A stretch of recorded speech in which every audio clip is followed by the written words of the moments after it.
Hi, my name is Christa Feltham and I'm an associate here at Mourant, specialising in regulatory disputes and litigation. I'm going to talk to you very briefly about the legal challenges that arise in connection with blockchain and crypto. Blockchain has reshaped the way in which business transacts across the globe, being applied to achieve real-time processing of transactions, minimise risk of loss of data and to reduce costs through eliminating intermediaries. Other areas of innovation include smart contracts and securitisation. It really has changed how we interact, the speed at which we interact, and how trust is formed. One of the main issues is that this innovation has outpaced regulation.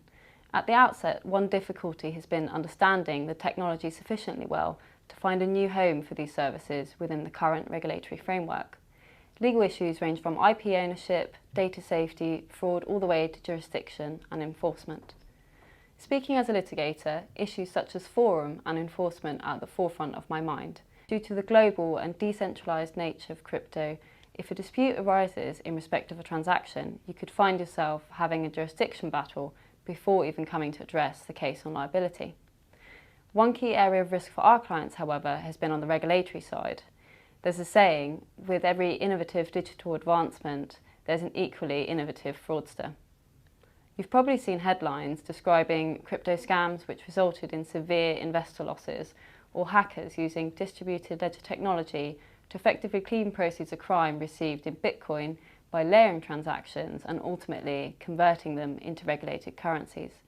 Regulators are imposing additional rules to prevent money laundering and terrorist financing as a result. In the UK, a lot of work has been done in this sector. There's an overall national framework which seeks to capture all things AI and make specific provision for cryptocurrencies and assets.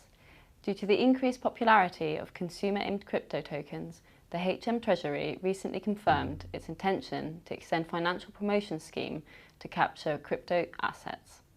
Last year, they also published a consultation paper on a possible regulatory regime for stablecoin, an area they anticipate will have a high exposure to risk of fraud.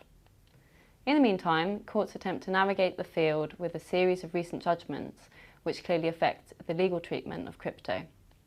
However, it's evident from the large volume of fraud and difficulties courts are facing that more regulation is required.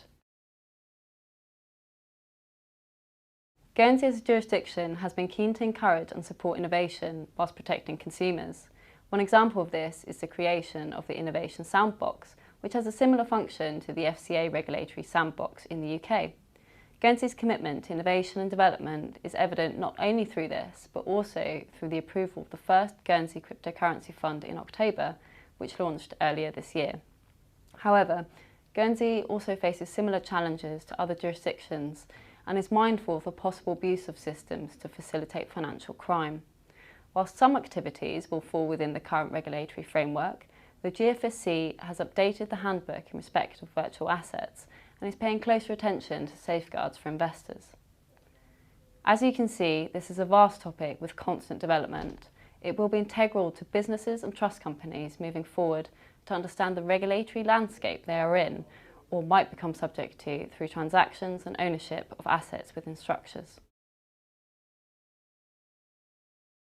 Thank you for your time and for listening. If you have a particular interest in the subject or would like to discuss how this might affect you, please do get in touch.